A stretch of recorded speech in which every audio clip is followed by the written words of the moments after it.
go again? Oh, no, not again. You've seen it before, haven't you? Dom, how long have we been doing this? Once more unto the breach.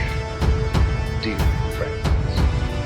Again and again and again until we're both dead.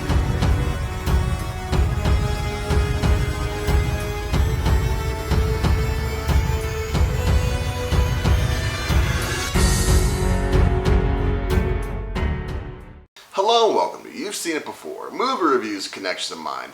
The Batman is the latest in the DCEU and is the first live-action solo Batman film since 2012's The Dark Knight Rises. And it's directed by Matt Reeves and stars Robert Pattinson as the latest incarnation of Bruce Wayne / the Batman. And in this film, the Cape Crusader is only a couple of years into his crime-fighting escapades, and he's confronted by a new mystery where several murders are taking place around Gotham, seemingly at the hands of someone known as the Riddler, and it is up to him and Lieutenant Gordon of the Gotham Police to find out where's the Joker, who will his next victim be, and what is the deeper mystery behind these killings.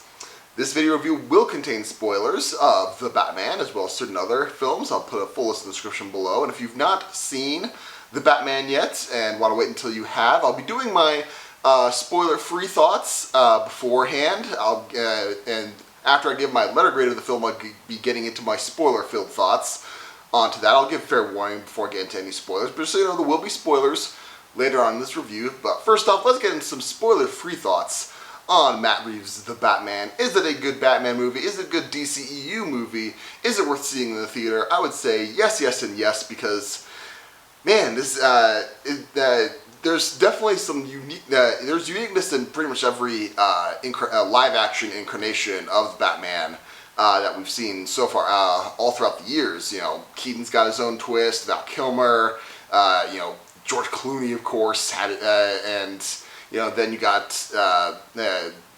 Christian Bale with the Nolan movies, and then Ben Affleck, the most recent one before this, and now you got Robert Pattinson. Everyone brings their own unique spin to it, and this one is no exception. And really, as in a refreshing take on this thing, instead of going, full action movie premise with as we did with Ben Affleck's version, here we actually go full into, it's been a while, it hasn't been emphasized as much, but Batman is often called the greatest detective in the world, and yeah, he, at least in the comic book world, and he goes full detective story in this. This is very much a noir detective story, and that's a refreshing turn. I like that this is more of a detective movie rather than a superhero movie, because really, Robert Pattinson's portrayal as Bruce Wayne, we really don't see that much of Bruce Wayne in this movie. It's really more all about him being the Batman. And yes, we've seen this in other previous Batman movies where, the persona of Bruce Wayne is the real mask, because when he puts on the cowl, he's really showing his true colors.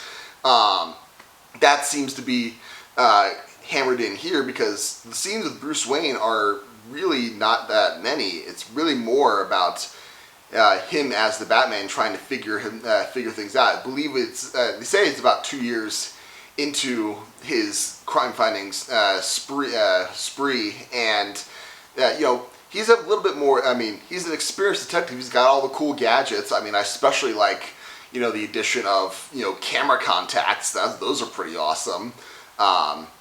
Especially when it adds to the mystique of him. It's like, oh, he can look around the crime scene, and he's figuring stuff out, and then he walks away. It's like, oh, so he figures stuff. No, he recorded everything, and now he'll take the time properly to figure things out in the Batcave. Great. That's a great addition. I think they did a good job with this. The world that they established for Gotham in this movie is actually pretty decent. Most incarnations of Gotham where it's like, really, especially since Batman Begins, we've got, Gotham is, is a city filled with, crime and corruption, and it's up to Batman to clean it up, even though he knows he can't clean it up by himself. It's going to be a losing battle, and he's going to drown in this in some way. Yes, we're leaning hard into that, but I think it does a really good job with that role. And I mean, in continuing tradition, everyone has had, every actor who's taken on the role of Batman has been greeted with fans going, "Oh, we don't want them as Batman. Oh, they're terrible. They're going to ruin Batman forever." And then when the film kind of comes out, they're like, "Yeah, there are going to be people who don't like it," but then the vast majority of people, I think, are going to be like, "Yeah, I think that was all right." This one, again, Robert Pattinson is working hard to clear himself away from his Twilight days, and I think this one is another good step. I still have yet to see The Lighthouse. I need to get to that, but yeah, I think Robert Pattinson does a good job. I believe also Catwoman with Zoe Kravitz, I believe, and she does a pretty decent job as well as Selena Kyle, and they're really the two main characters in this movie, aside from the Riddler, who doesn't get unmasked until obviously the very, very end, which is how you would expect these things to go. These characters, dynamics, they don't have a ton of screen time together overall, but what the scenes that they do share, they actually is good character growth on this. I think it is a good sign that this movie was doing something right with their characters. I will say, however, this film is almost 3 hours long, and it really starts to feel it by the end. I don't think this film really needed to be this long, and again, I was pleased with the detective work going into it. I would say really only the last third or last quarter of the movie, probably the last, half hour-ish, is where it really starts to feel like it drags. Mostly just because, again, no spoilers, but the climax, the finale, it does have a sense of, in detective tradition, you've got Columbo going, "Oh, just one more thing. Oh, just one more thing." It feels like just one more thing just pops up into the climax and just keeps going and then going and then going. It's like, just end already. And it's like, that's, in my opinion, that is really starting to feel its length right at the end. However, for the vast majority of this movie, I did not feel the length at all, and I think the pacing is, while definitely slower than a lot of films that are featuring Batman have been, and I could see that turn off a lot of people. I was sucked in with the detective work that was being associated with this, and I think that was well laid out. I think where it really falls apart, however, I think is in the action elements, because when it's trying to be like a long drawn out action sequence, it doesn't do nearly as well. I think it works best when it's a actual detective story, and it doesn't help that the best action scenes in the movie were spoiled by the trailer. So take that for what it's worth. Modern trailers need to leave some of the good stuff at the end, but that's just modern movie making for you. Really, all I gotta say is this is a decent Batman movie. It does feel its length a little bit. However, I don't see this becoming a great Batman movie. At least this incarnation of Batman and Bruce Wayne, I think, has a lot yet to grow. I think growth is part of this thing. However, I suspect this is going to end up being a case where if this movie does get a sequel, all the character growth legwork will have been established on this one, and the sequel will be the more better remembered one. Kind of like how Batman Begins was fine, but Dark Knight is amazing. I feel like we're going to go down a similar road with that one. So there are probably other flaws in here that I didn't mention. I left this movie thinking, yeah, this was fine. I'm glad to see the detective element, but overall, would I see this again in a theater? Maybe not. I'll definitely be buying this on Blu-ray and enjoying it at home. But if you're going to see it in a theater, definitely see it in a big screen with as big a screen as you can. I didn't see it in IMAX, but IMAX would probably be amazing for this movie. So if I was going to give The Batman a letter grade, I would say this is a B+.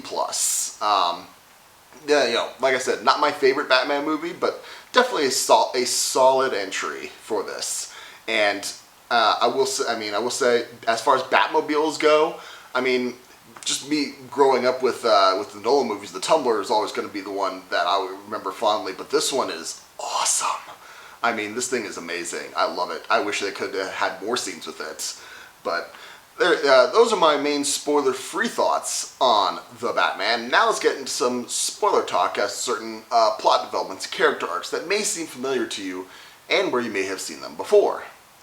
Now, I mean, as far as, the Riddler going on, this serial killing spree, trying to expose, a corruption story, this sort of thing has happened.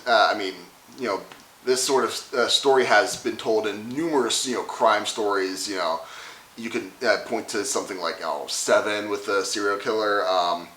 You can even argue that, the Dark Knight trilogy as a whole is all about, features this a lot where, there's a people getting killed trying to and it's the villains making a point about the corruption of Gotham and all of that.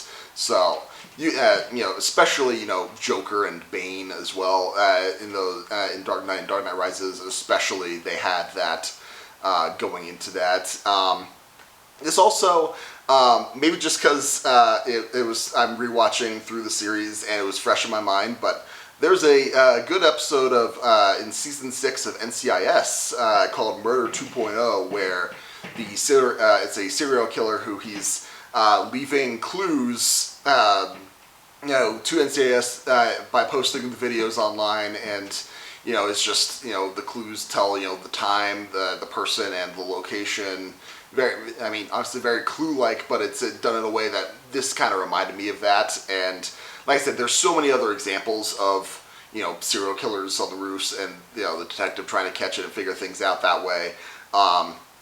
Like I said, it's a well-worn trope, but it's a good trope. I think it was done very well on this one. And really, like I said, the Batmobile, amazing. And the Joker, when you finally get to meet him, I thought his costume design was fairly. It was certainly different. He's definitely not as flamboyant as some of the other ones, but I think that's probably because they're playing into the fact that this is Batman's still kind of relatively new into his crime-fighting career, and his rogues gallery of villains has yet to match his flamboyancy. So, I mean, we get that tease at the end where once the Joker is in Arkham, he's talking with a guy who is pretty. He doesn't call himself the Joker, but we all know he's going to be the Joker at some point, and I think that's a good indication that the sequel is going to have more of what we're familiar with as far as Batman goes.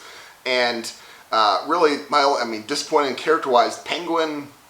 Like I said, I'm more used to him being a flamboyant villain, like like in Batman Returns. I don't think this version of Penguin is just. He's indistinguishable from any of the other mobsters that we've seen in the other past Batman movies, like Maroni or Falcone in this version, or Falcone in Batman Begins. He's basically the same. So I was kind of disappointed on that front as well. And also, I was if you're gonna put a end credit scene, at this point either give us a substantive tease or just don't give us anything at all. Why would that was just just a goodbye? I was like, all right, whatever. I don't know. Yeah, overall I would say really not a whole ton to fanboy complain about. Really, it was just it was a good Batman movie. What more can I say? What did you think of The Batman? Did you like it? Did you not like it? What about my analysis? Do you agree, disagree? Did I miss anything? I may have missed something. I probably missed something. Let me know in the comments down below. Thank you so much for watching. I appreciate whatever audience I can get. Be sure to look for my next movie review, which If the schedule stays the way it is, constant as it stands now, will be for Morbius, which is scheduled for April 1st, as well as my continuing TV, review and reaction to each and every episode of Season 4 of Star Trek Discovery. Those are on my channel right now. If you liked this video or any other video on my channel, please give me a like, share, and especially subscribe. I'd very much appreciate it. Again, thank you so much for watching, but just remember, there is nothing new under the sun, and yes, you have seen it before.